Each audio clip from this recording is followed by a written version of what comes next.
how sold are you on Joe Burrow based on what you see? Because, again, I've asked this question on numerous occasions. Somebody can show up for 1 year in college football, and we understand it, but then they go pro, and we find out they were a one-year wonder, as opposed to somebody who did it over and over again on the collegiate level. Are you that sold, and do you believe the Bengals should be that sold on Joe Burrow, and if so, why? There's definitely a little bit of a scare there. There's no question. I mean, Jamarcus Russell coming out of LSU was a one-year wonder too, and we saw what happened there. But Burrow's a different cat. I mean, this guy's so confident. He waited, he matured, he figured it out. He got the right coordinator with him, which is, you have to study that, what Joe Brady did with him and how he utilized him. And I think that's the path for success if you're talking about the NFL level. Let's get in the shotgun. Let's spread things out. Let's let him rip. That he just wants to go out and play and throw the ball, and he has so much confidence in what he can do. And he's exceptional inside the pocket in terms of maneuvering, extending plays, but not having to drop his... Hello, and welcome into Views from the Sideline. It's March 3rd. 2020, and the NFL draft and combine and all that stuff is here. We just had the combine over the weekend, and now we're starting to get farther and further into the so-called mock draft season, I guess, where we just listen to what Todd McShay and Mel Kiper Jr. have to say about everything and anything. And yeah, we got Malik here to break down the combine today. Combine was weird, man. Was it? I watched a little bit. The fact that them putting it later in the day and on ESPN was just, it was off. I think they need to go back to the regular, like having it during the day. It was a lot of agents were getting mad about it too, because they were saying like a lot of players were standing around, and that led to like little injuries. They didn't stretch and then like go right into the drills and the 40-yard dash and stuff. So yeah, it was pretty weird. I hope they go back to the regular thing. But yeah, there were a whole bunch of standouts at this year's combine. One of the most interesting in some years. So who do you think was the most surprising? Let's start with that. The guy that really stood out that nobody, or at least less people, were talking about going into this combine. For me, the most surprising, I think I'm going to go with a receiver. And it's a guy that when he lined up for his 40, I heard him talking about his size, how much of a freak athlete he is. He was productive in college, but I didn't expect him to run a 4.42 at the size. He's 6'4", 238. I think he was at like 230 playing at Notre Dame. Chase Claypool. Like I said, 6'4", 238 right now coming into the combine. Didn't look like it was much fat on him. Lined up, ran a 4.42. A lot of GMs and coaches are talking about moving him to tight end. I don't know. I mean, he could be a hybrid. He could be like Travis Kelce. You could put him outside and just have him like a big receiver, like how DK Metcalf came in last year. Right. He's 6'4", almost 230. Same type of body type, but yeah, he completely surprised me. I didn't see him drop a ball in any of the other drills. I think he had close to a 40-inch vertical. He's just an athletic monster. And at that size, running that fast, there are just different types of athletes coming into football and in other sports today. And it's something crazy to see. He might not make it out of the first round with the type of like numbers he came out with and his production at Notre Dame. One of the interesting things that I've seen talking about mock drafts and all that stuff, there's about 20 different guys just in the wide receiver position that have like first round grades. It's wild. Crazy. It's pretty wild. There's so much talent. Of course, there's not going to be that many, and there's going to be stretches on some guys where they're like, well, if he puts it all together, he could be a first rounder. I'm sure like 10 or 11 of them are like that. But there is a good 7 or 8 guys that have legit first-round talent. Jerry Jeudy, CeeDee Lamb, Henry Ruggs. I mean, Justin Jefferson. He could end up being the best out of all of them. Right. He might go after those guys in like later in the first round.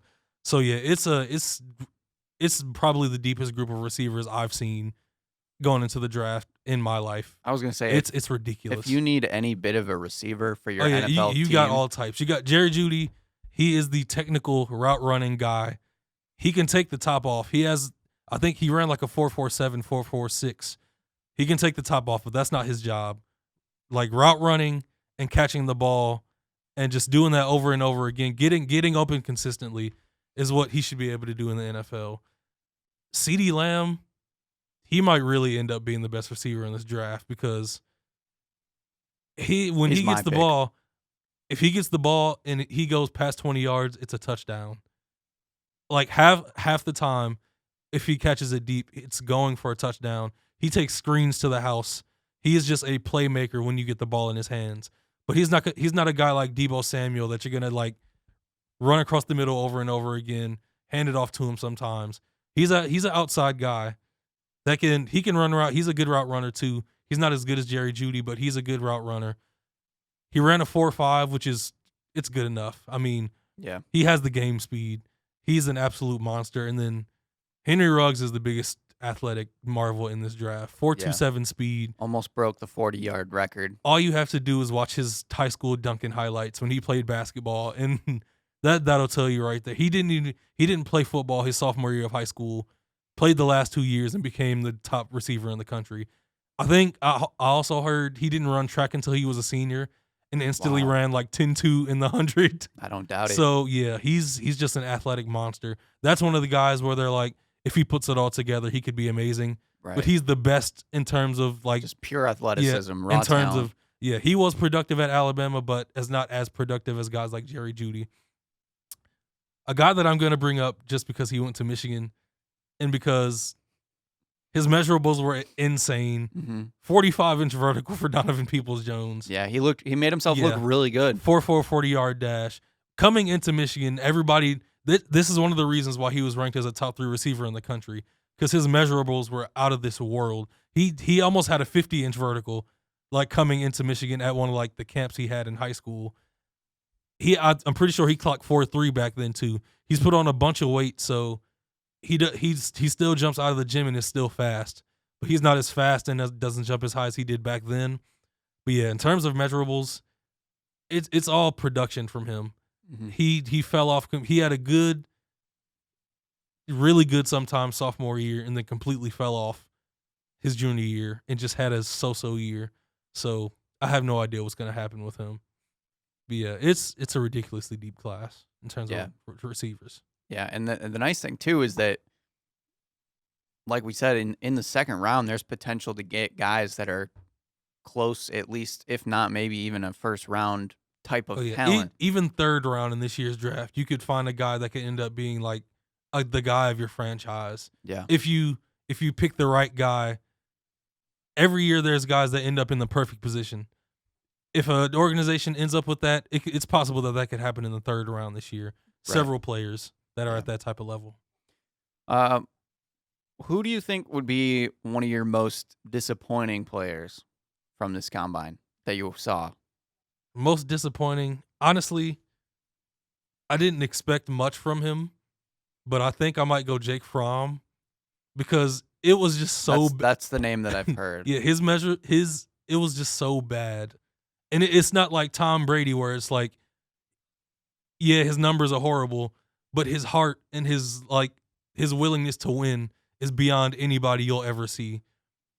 Jake Fromm is a great guy. And on top of that, he's gonna interview well. He's gonna speak I'm sure he's a really good leader.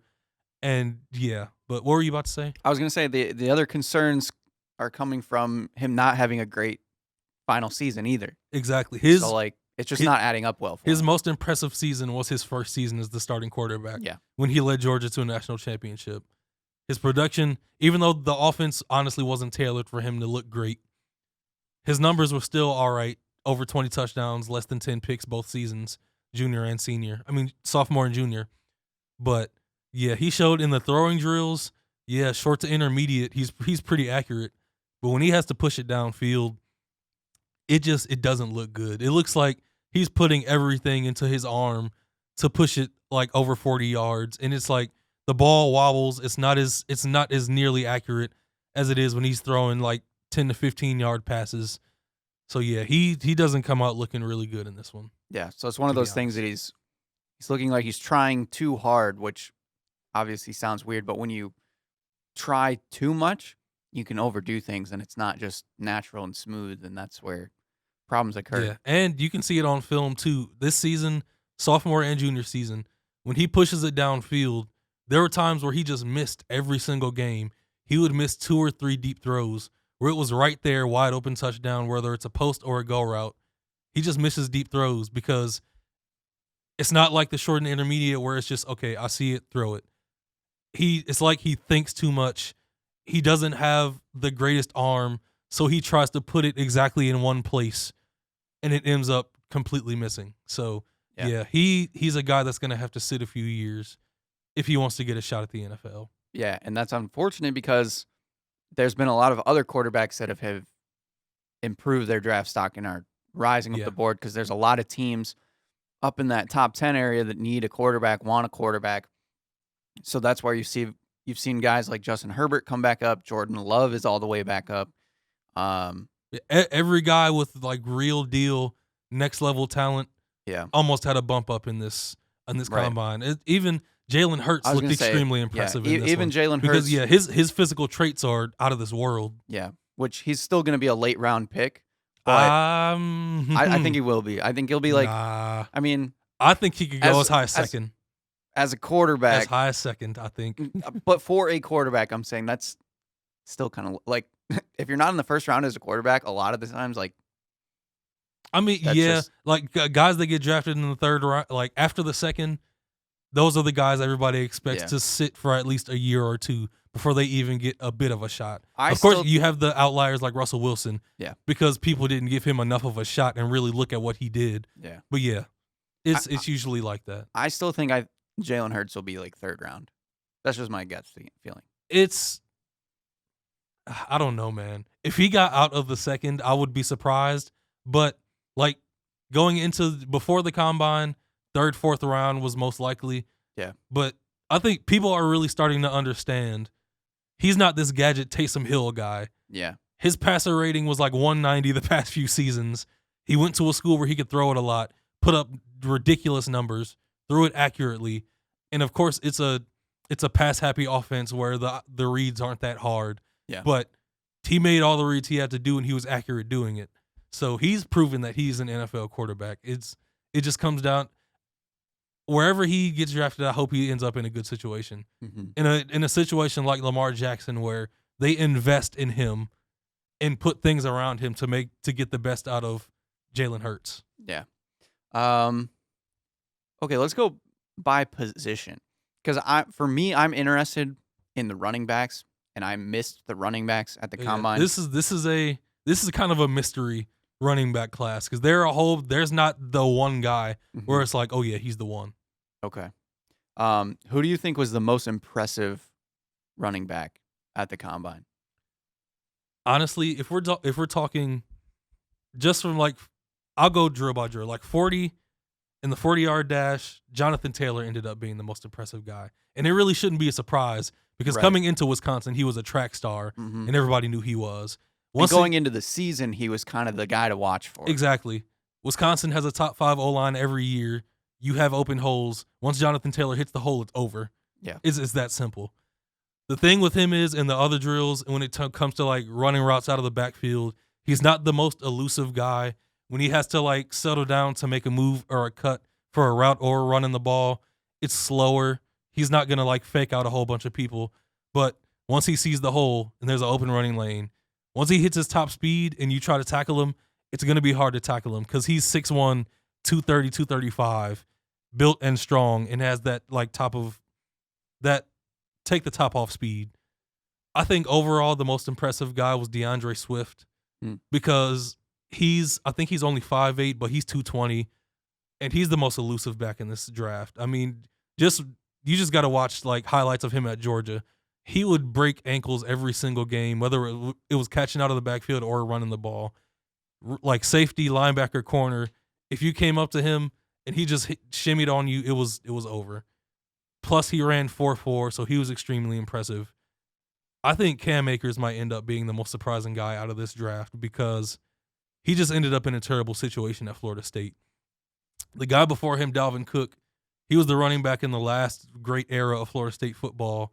I think he's really similar to Dalvin Cook. I think he's even more of an athletic freak than him. If he ends up in a good situation, I think Cam Akers can surprise everybody. But I think J.K. Dobbins is the best back in this draft, to be honest. Just overall. Yeah. It doesn't matter combine numbers to me. Just watching him run, he has the total package to me. And I think he can come in and start immediately. Him and I think Clyde Edwards-Helaire, the numbers don't matter. He ran a 4.6. That's not his game. He has game speed. He's powerful. He's strong. He can be elusive when he needs to, and he's good catching the ball out of the backfield. So those are guys I think could come in and produce immediately. I only ask that because I really am on board with the Lions taking a running back in like the second round. There are a bunch of good running backs. So there are so many. I'm just curious. Who do you think was one of the standout defensive players? Well, the one everybody sees now. If you're a college football fan, you've known him all season. But the guys, all the NFL fans that are strictly NFL and start paying attention to college players only when it gets time close to the draft. Oh my God, who is Isaiah Simmons? Who is this kid? The people that have he's basically like, how do I even want to describe it? He's like a jack of all trades. Yeah. They talk about like how many possible positions he could play in the NFL, which really got like piqued my interest. I honestly think that's more of a fan thing. Yeah. Where they're gonna put you. Yeah, they're gonna like place you at different places in different formations in different like calls. But Isaiah Simmons is a linebacker through and through. Right. Yes. Outside or middle, he has the intelligence. He's physical enough. He's a great tackler. Of course, you can put him. You can put him in nickel corner. You can put him at safety because he's athletic enough and fast enough. But I see him probably being an outside linebacker and a Pro Bowler at that level. Yeah, and I just think just having that versatility at all, just to be able to maybe do some different scheme for a specific game or specific scenarios, is super good. And I thought that was really interesting. I did pay attention to a lot of his stuff. It was hilarious. Once he ran that 4.3, and all those NFL fans that like make those custom pictures of like players with a certain jersey on. Yeah. You go under the NFL Network picture of 4.39 Isaiah Simmons. It's welcome to the Giants. Welcome to the Buccaneers. Like just picture after picture after picture of fans putting them in their uniform. It was hilarious. Yeah. Yeah. He'll be a very interesting one to watch just in general, because I think he will go like number 4 probably at this point. So let's kind of transition into that a little bit. We haven't talked about like any draft stuff. We've tried to stay away from NFL a little bit just because it was so far away, and it's slowly creeping up on us now. So I think it's okay to talk about. Plus, there are a lot of Lions rumors. Right now, after that video of Todd McShay talking about Joe Burrow still going number 1, which is not really a surprise. Right now, they have the Lions drafting Jeff Okudah, which he's been in and out of the mock drafts for the Lions. There's been a lot of swirling rumors about the Redskins possibly going for Tua, and then the Lions would take Chase Young. There's been things about the Lions taking Tua. There's things about the Lions taking Jeff Okudah. And now recently, I've heard some crazy things where like the Redskins would pass on Tua, or they would take Tua, the Lions would pass on Chase Young, take Derek Brown. There's all sorts of crazy scenarios that are played out. What, for you, would be the best scenario? For the Lions? Yes. Even if it was like a pipe dream scenario. I think the best scenario is Tua. Okay. The best scenario, the way it needs to go, it should go. You draft Tua. Even though it was a different situation, Patrick Mahomes sat a year because he wasn't ready at all. It wasn't because of injury. Sit Tua for the year. Let him continue to recover. A lot of reports are saying his recovery is going great. There's been no setbacks. He should be really good within like a year, or like maybe even like 7-8 months. Let him sit. Let Matt Stafford play out some of the year. Look deep into the trades. See who's interested. Of course, a whole bunch of teams are going to be interested in Matt Stafford, even with how much his contract is. You need a high-level quarterback to win in the NFL. Mm-hmm. It's just what it is. There are several teams, whether it's the Colts, the Chargers, people keep like going down on Derek Carr. I don't know why people keep saying they need a new quarterback. Derek Carr is good enough, but everybody seems to think they need a new quarterback. There are several teams that need a high-level quarterback, and there are teams that are willing to take on Matthew Stafford's money and his contract. And there have even been rumors lately that GMs and people have been talking about Matt Stafford has been telling people that he wants to get out of Detroit soon. So, yeah, let him play out some of the season.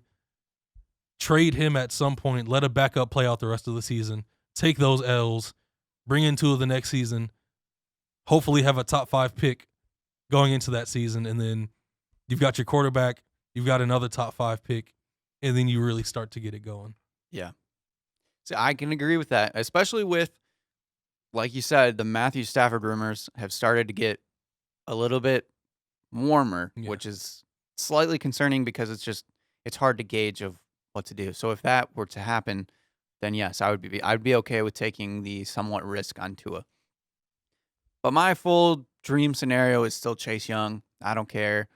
I want the Redskins to give up on Dwayne Haskins, even though I like Dwayne Haskins.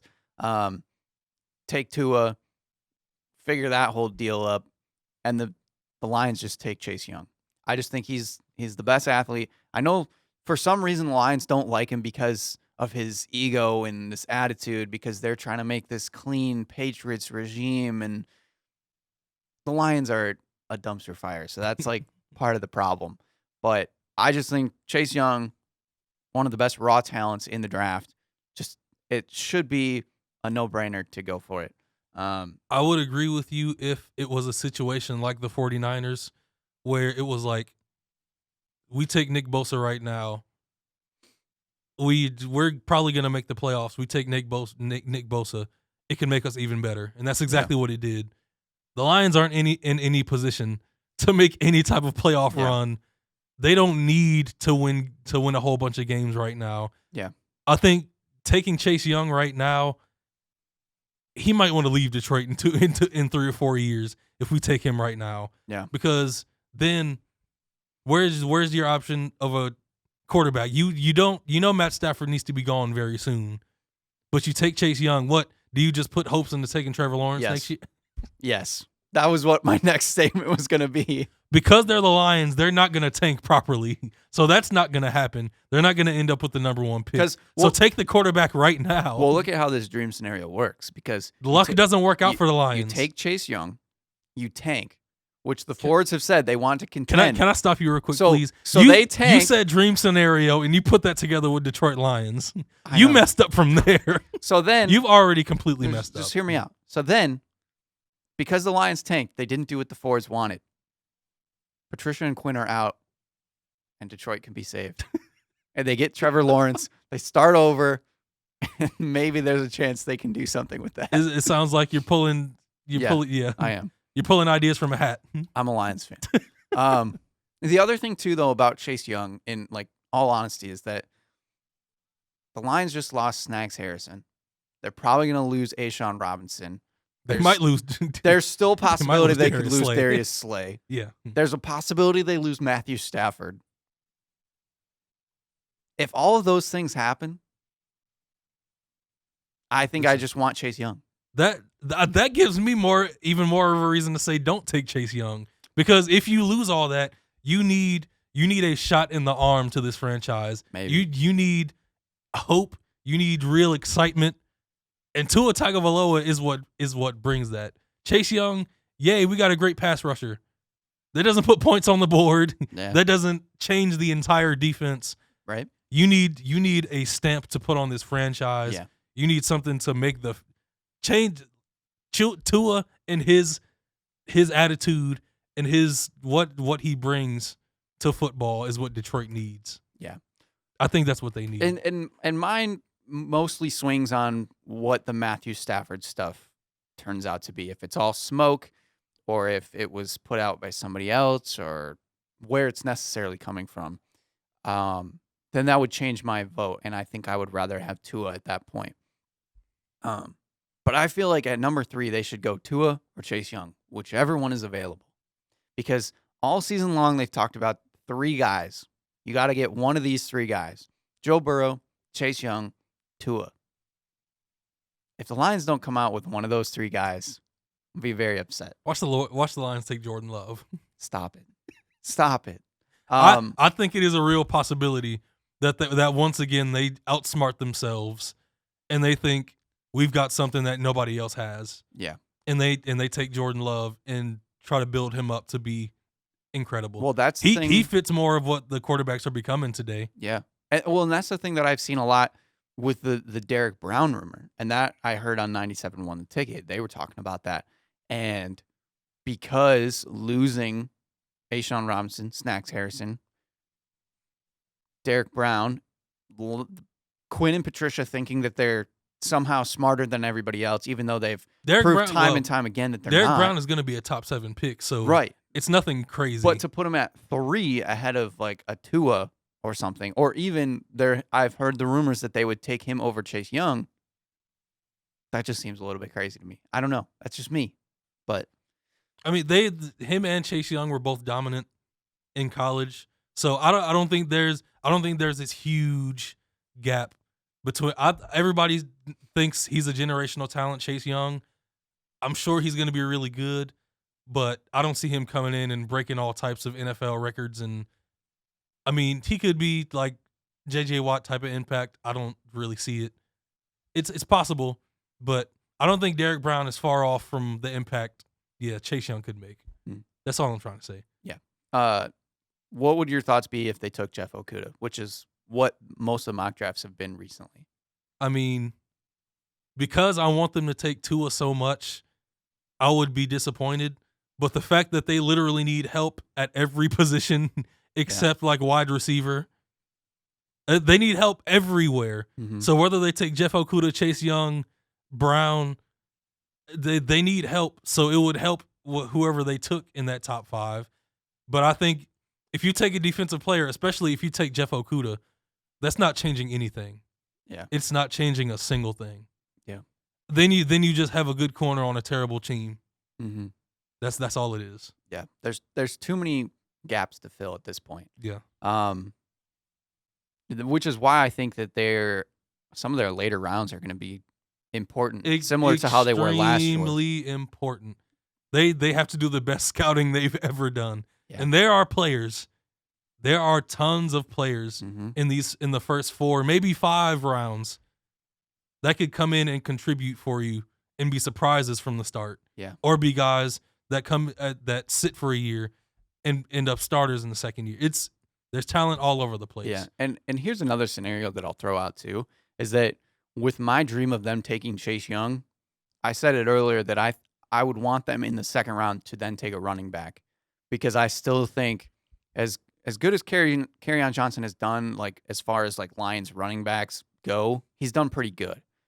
He got injured, so I haven't seen a ton of him, but I still don't trust him 100%. So I would love for them to go get that. I still think that's what frees up Matthew Stafford, is if they can get a running game. So if that fell into that line, then I'd be okay with that. But like I said, if they're going to go the other direction, let's draft Tua, and then let's draft a defensive player after that. Let's not worry about the running back in the second round if we take Tua. Yeah, I feel like, drafting Tua, and then if they were able to draft Tua and then get like DeAndre Swift or J.K. Dobbins, I would be extremely happy. But that's most likely not going to happen. Dobbins and Swift probably won't make it out of the first round. Yeah. I'd be extremely surprised if that happened. Cam Akers is still there. Honestly, I wouldn't take Jonathan Taylor if I was the Lions, because without a great O-line, I was going to say, he doesn't. Originally I wanted him, but then the more you think about it, like you said, Wisconsin's offensive line is always so good. You need a running back that can make something out of nothing more often than not. Yeah. As for the Lions, DeAndre Swift can do that. J.K. Dobbins is good at that. Even Cam Akers has that type of talent. It needs to be molded more, but he has that type of like freakish athletic talent. Jonathan Taylor is find the hole, go. Yeah. That's his thing. And And the Lions need to build up their O-line. And another before they have a guy, running back like that. another guy the Lions might lose is Graham Glasgow. He might be Yeah. the highest paid offensive line in this free agency. They got to make some trades. They got to do something. They've done so much to try and fix that O-line. Yeah. And for some reason, it just hasn't worked. It always ends up as just like a glued together mess. Yeah. And the other problem too with the Lions is that all the good moves that they made last year, where they went out and signed Justin Coleman, Trey Flowers. Yeah, they were a quality football team for like 5 or 6 weeks. They worked to an extent. And then there was times where like Justin Coleman looked really good. Yeah. And there was times where he looked really bad. Trey Flowers started off really, really slow, got it going a little bit in the middle of the season, but never was like what we paid for. When you get really good football players, they're gonna flash a lot of times. Like in the Chiefs game, Yeah. Justin Coleman was incredible. There were games where Trey Quinn looked like he was incredible, but you also need those freakish athletes along with the really good football players. Yeah. And you need to mold them together so that when those good football players get stopped, those athletes get out there and start doing crazy athlete stuff. Yeah. And even going way back to when, they traded for Snacks Harrison, that was a great move. But now he's had injuries. There's been issues. Yeah. He's gone. Now they're talking about moving Darius Slay. They've already moved Quandre Diggs. I just have no idea what this team is doing anymore. And they need so much help in so many ways. There's so many different scenarios. I can't even comprehend it all. I can't even talk about it all because it either makes me upset or way too excited for nothing that I know is never going to happen.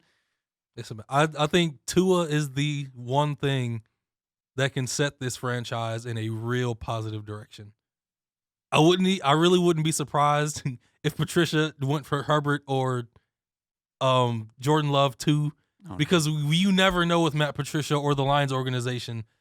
I mean, you hear the stories about back in the day. Matt Millen's son told a story about how they were going to take DeMarcus Ware in 2005 or 2004, and then everybody in the room was like, "What if we paired two huge receivers together?" Yeah, and they ended up taking the guy from USC, and he did nothing. Yeah. So yeah, And even though they've got rid of most of those people, it's still the Lions. But Bob Quinn is very similar, where he thinks he is smarter than everybody else, and he knows this It's next right thing. in front of you. But what if? Yeah. But what? How about we try, which again he's actually turned out pretty solid. Let's go for Jelani Tavai.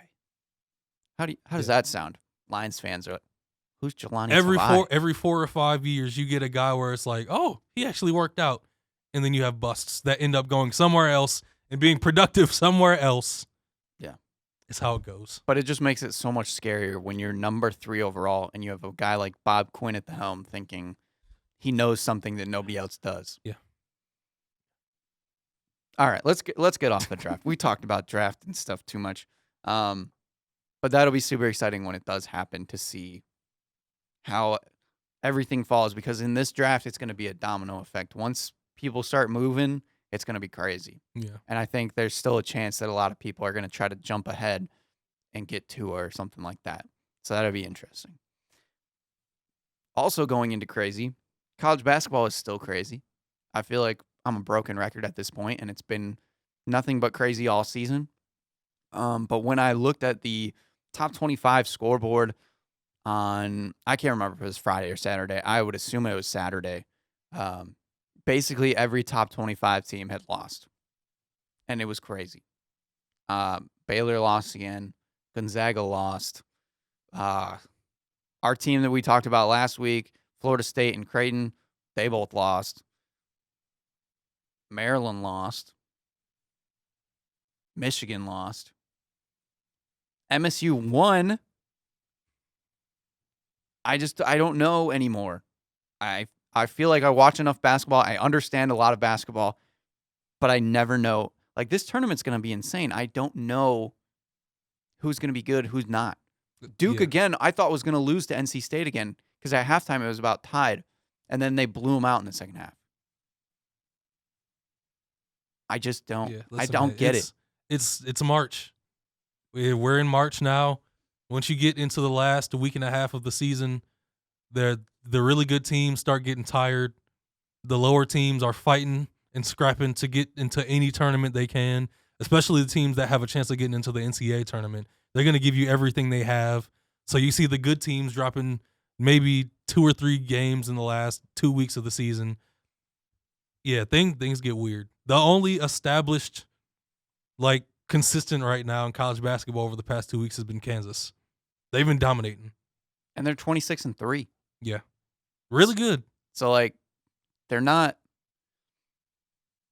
I don't know, they're just not, they still don't stand out to me because, I mean, again, part of it was the early game or the early season. They struggled a bit, and now it looks like they've kind of gotten rolling, but it's still hard to trust that team.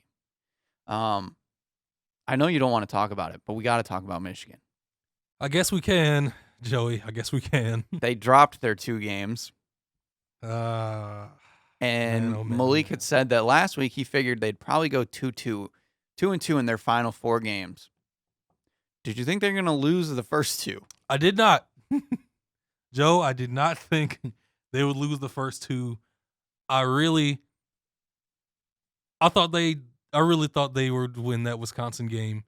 But when Demetric Trice doesn't miss a shot, he doesn't miss a single 3 all game, and they shoot over 50% from 3 every single time they got even the slightest look at a 3.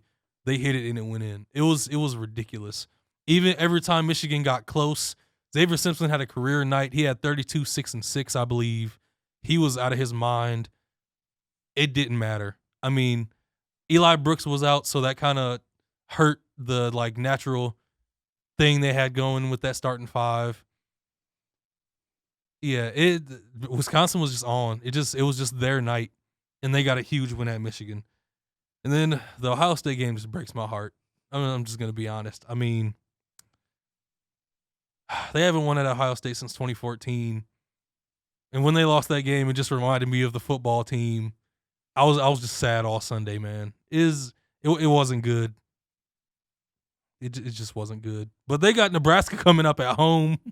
That's a win. That's their 19th win.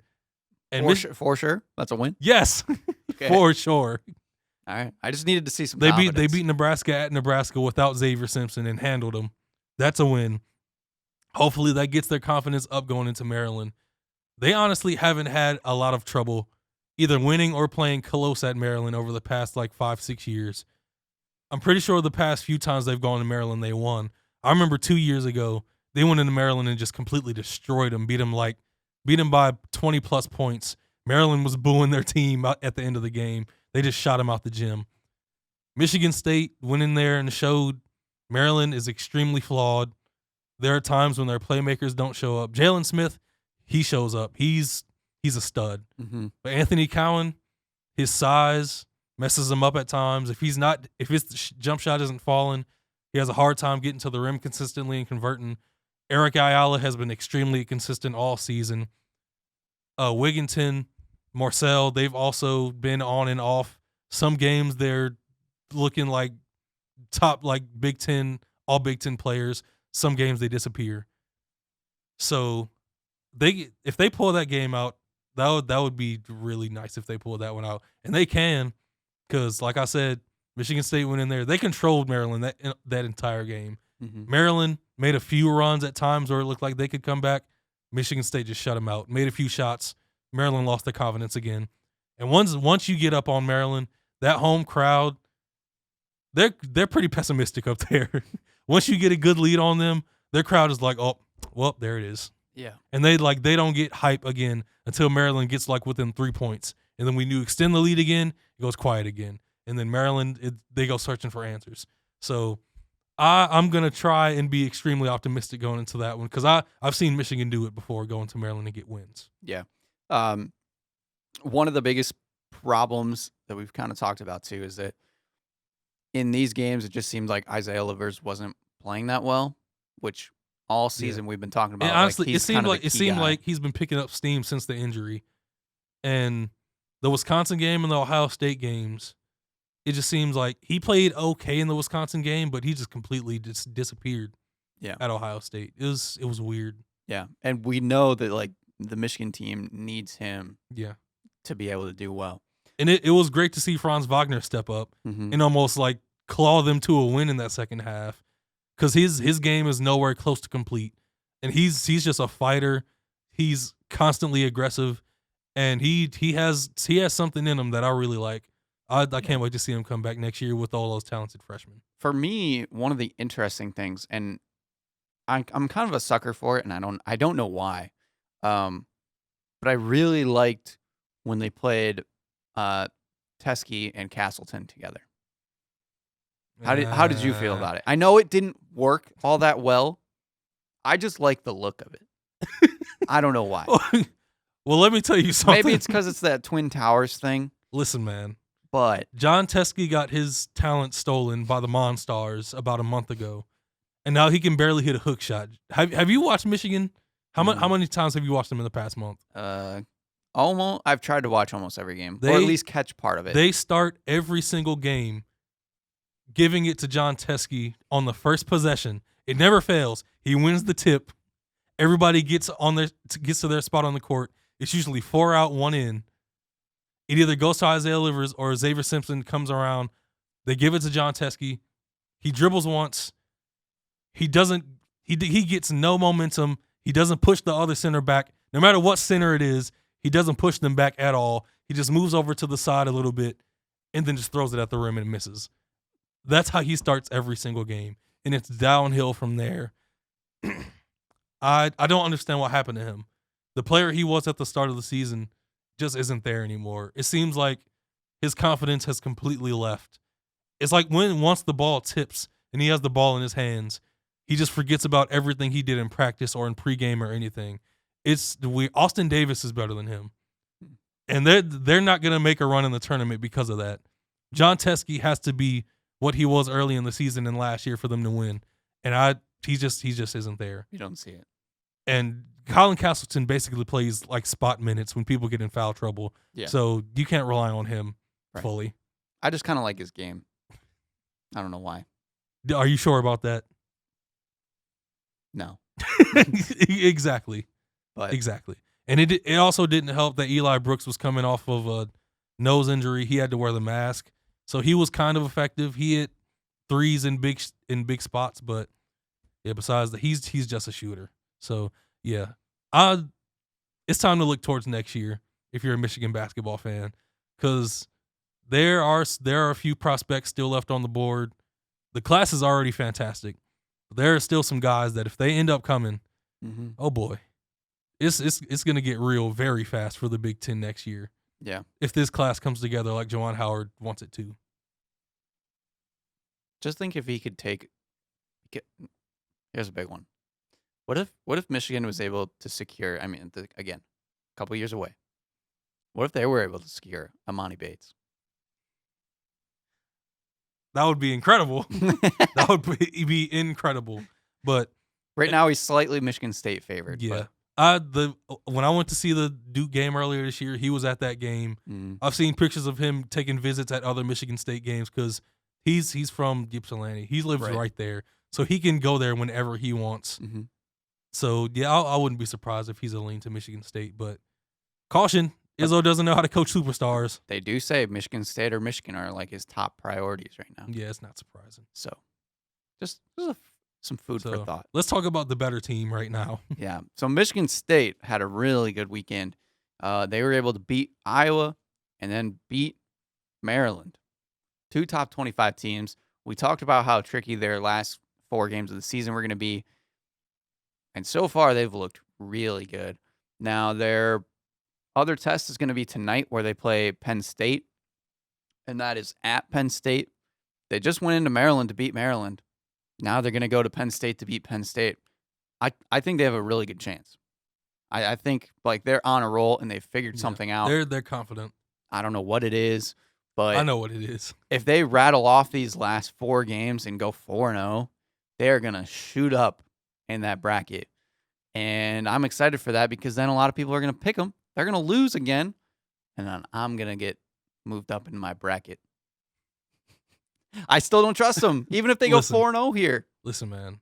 Tom Izzo stopped playing games. He did exactly what I said he should do. He stopped playing around. He stopped with the experimental starting lineups every 2 games. Sometimes you start this guy, sometimes you don't. Sometimes you want to bring this guy off the bench. This guy gets hot. I don't know if I want to keep him in. I want to get these guys shots too because they need – no. Stop it. Cassius, Rocket, Aaron Henry, Malik Hall, Xavier. End of story. That's your starting 5. That's what you need to do. Malik Hall is a stud. He's probably going to be first team Big Ten next year. He might average like 17 and 9. He's just – I can't believe he doesn't look like he's physically imposing. But when he goes to the basket, barely anybody stops him. Like he's so strong and skilled at the same time. Then Cassius looks like he's getting back into his groove. Rocket is getting his touches. He's getting more time now. He had 21 against Iowa, 13 at Maryland. Aaron Henry is doing what he's supposed to do, playing good defense, taking his shots when he needs to, when other guys are kind of falling off. Pick your spots. Go to where you find your best shots. When he's driving to the basket, he always gets good shots when he drives to the basket. His floater is pretty nice. He can hit the wide open 3. He gets to the free throw line a lot. And Xavier Tillman has just been doing a ridiculous job playing defense on the top centers in the Big Ten. Outside of the guy from Minnesota, I forgot, Daniel Oturu, I think he did really good against Michigan State, but he did great against Luka Garza. He did really good against Jalen Smith. They played great defense overall against Maryland and Iowa. Yeah, they're playing great basketball. And Izzo stopped playing around. Yeah, I was going to say. And finally made the decision of the guys he trusts the most. It was funny because we had recently talked about it, about maybe Izzo's just still testing lineups, seeing what he can get out of other guys. And then, especially in the Maryland game, Tillman played 34 minutes. Aaron Henry played 34 minutes. Rocket played 31. Cassius played 37. Malik Hall played 22. Everybody else played very, very little. Everybody minutes. else coming off the bench should play like 11 or 10 or less. Yeah. That starting 5 should clock most of the minutes for the rest of the season, going through the Big Ten tournament, going through the NCAA tournament. That starting 5 is what gets you everything you need. Yeah, and I think that's what – I think Izzo looked at it the same, and he said, we got 4 big games to end this season. We need to act like it's our tournament already. And I think that's what he's done. They're looking really good right now. I think they beat Penn State tonight. I think so too. Especially since Penn State hasn't had their best player for the past few games. Mm-hmm. So yeah, they've still been good, but they been a little rockier. They lost at Indiana. They've been on and off in games. Yeah. So yeah, I think they win in Penn State tonight. Yeah, it'll probably be close, but yeah. And then I think if they go 3-0. And then they just have Ohio State left, I think they can handle Ohio State pretty easily, to be honest. It's at home? It's at Ohio State. Oh, okay. So it's still That'll tough. Be a tough one, yeah. But I think if you go in to Ohio State beating Iowa, Maryland, and Penn State, I don't think you're going to at least be concerned. That center matchup in that game is going to be great. Mm-hmm. Yeah, I'm curious. And again, with Michigan State surging back up again, they're starting to look like the Big Ten favorite again. So the Big Ten tournament gets even crazier once again. And then you still have all your wild card teams. Like I still think Michigan is that wild card team in the Big Ten tournament. I don't think they're going to win the Big Ten tournament, but they could throw somebody off and steal they could definitely knock somebody out and scare some teams. Right. Talking about the crazy top 25, I can't even remember if I already mentioned this or not. The Big Ten has 8 teams in the top 25. There's Maryland, Michigan State, Iowa, Ohio State, Penn State, Illinois, Wisconsin, and Michigan. Best conference in the country. I'm going to say by it. far, yeah. It's not even a conversation. And we've had teams like Rutgers that had peaked into the top 25 earlier on in the season. I can't remember if was Purdue ever in the top 25, like really early in the season? Very extremely early, yeah. Because they blew out Virginia in like their second or third game. I think that got them in like the 20s, but they haven't been back in since. Yeah. So Michigan State has moved all the way up to number 16. So they're the second highest Big Ten team. Maryland still is at number 9. They didn't really move at all. But just looking at the top 25, and Dayton keeps creeping up. Baylor lost, so they're down to number 4 now. So every time a team seems like they're going to be number 1, they fall out. Kansas. San Diego State's still there. Big win at Nevada over the weekend. Malachi Flynn is a pro. I don't care about the size. He looked good. He is a absolute bucket. Yeah. Yes. He had 32 in that game. Yeah. He willed them to a win. Mm-hmm. Yeah. When you have that type of guy, you can make a run in the tournament. Duke fallen 5 spots. They're at number 12 now. They beat NC State, like you said. Was that yesterday or Sunday? Yesterday. But they lost to. Who'd they lose to? Who? Duke. They lost to NC State and Clemson. That's the one I was trying to think of. Clemson is another team that's weird. They've had there some are tons big of wins. weird teams right now. UCLA is atop the Pac-12.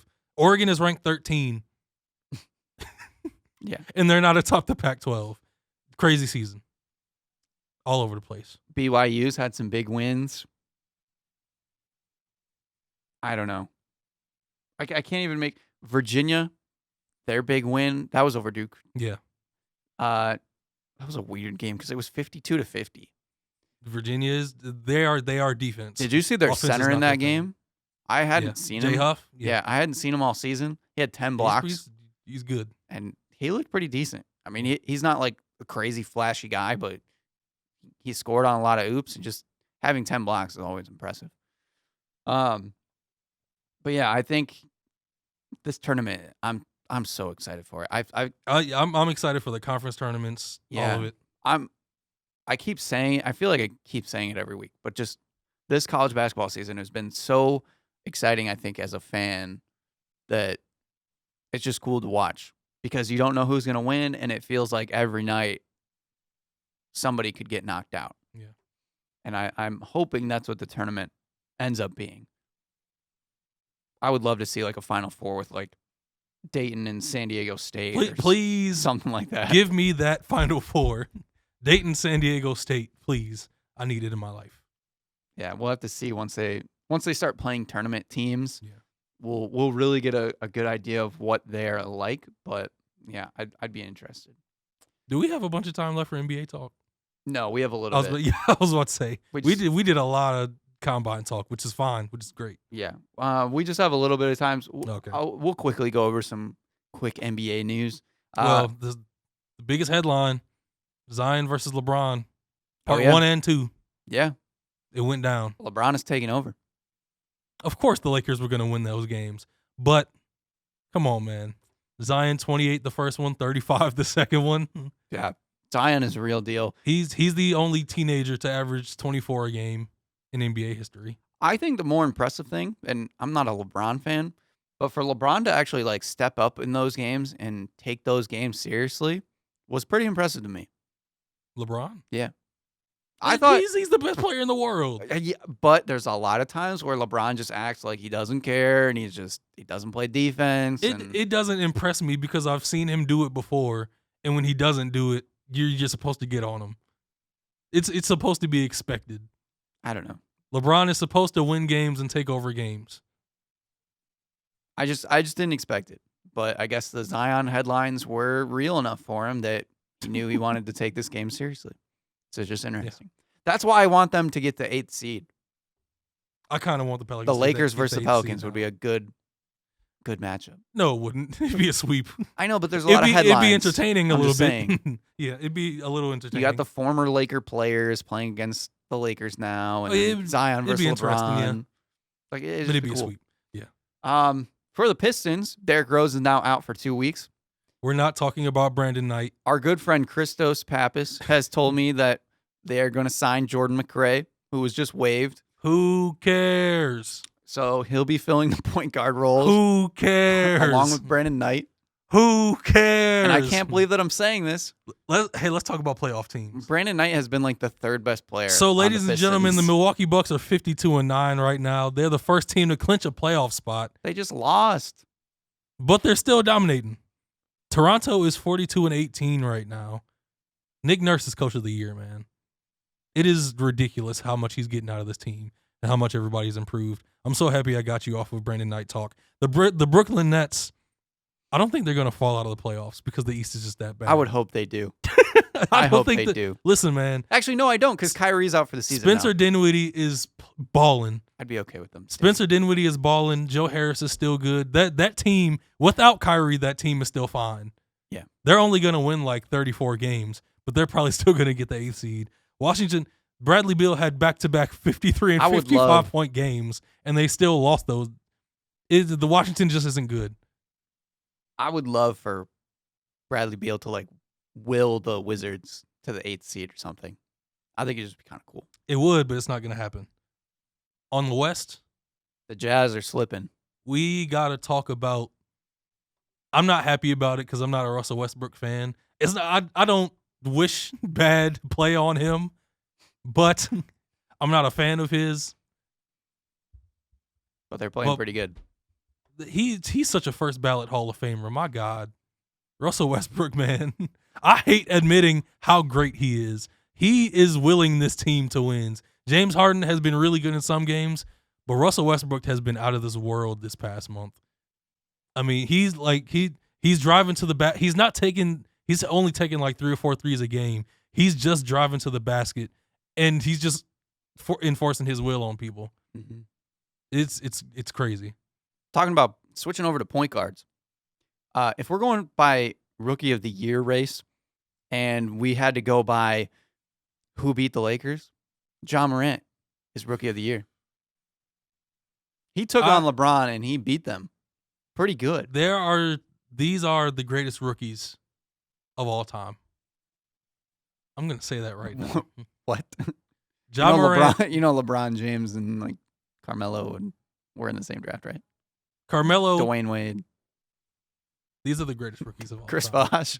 Chris Bosh wasn't a great rookie. He wasn't. I don't Dwayne Wade was a great rookie. LeBron was a great Carmelo rookie. was a great Carmelo rookie. was. I think these two stand up to them. Yeah. Ja Maybe. Morant is about to lead this. It's hard because I'm Grizzlies looking at their whole like career. Ja Morant is about to lead this Grizzlies team to the playoffs Mhm. in the West. He just dominated the LeBron-led Lakers, 27-14. Zion Williamson is averaging 24 a game and is dominating every single game. Yeah, I think them two stack up to that class of 3. Yeah, possibly. I mean, if the Pelicans get that 8th seed, even if the Grizzlies end up like slipping back to 9, and if the Pelicans get to 8, these are rookies. Yeah, getting their teams to the playoffs in the Western Conference. Yeah, and Carmelo couldn't get to the Nuggets to the playoffs back then. Even LeBron couldn't get the Cavs to the playoffs in the East back then. Dwayne Wade was the only person that got to the playoffs. And even if I know it's not as much, but the Grizzlies blew out the Hawks by 40. Yeah. And previously, we got to talk about the Hawks. The Hawks had just beaten the Nets and the Trailblazers by a good amount, which are fringe playoff teams. Yeah. And the Hawks are one of the worst teams in the league. So for that to happen, like that was still a meaningful win. Ja Morant's something special. It's beyond that at this point. I'm not going overboard. I'll just stick to special right now, but I don't understand what I'm watching when I watch him play basketball. Him and Zion, it is on another planet watching them play as rookies. Yeah. They are playing on all-star levels. Yeah. That's what they are doing. We have under a minute, and I'll just say this real quick that every time that you think, oh man, LeBron's going to retire, LeBron's getting old, Chris Paul is getting old, all these guys starting to leave the league, Dirk Nowitzki, Dwayne Wade, you're like, who in the world is going to take the reins of the NBA? And you start to get concerned. At least I do. Not anymore. Luka Doncic, Trae Young, Ja Morant, Zion Williams. Tatum is going crazy. Yeah. My Lord.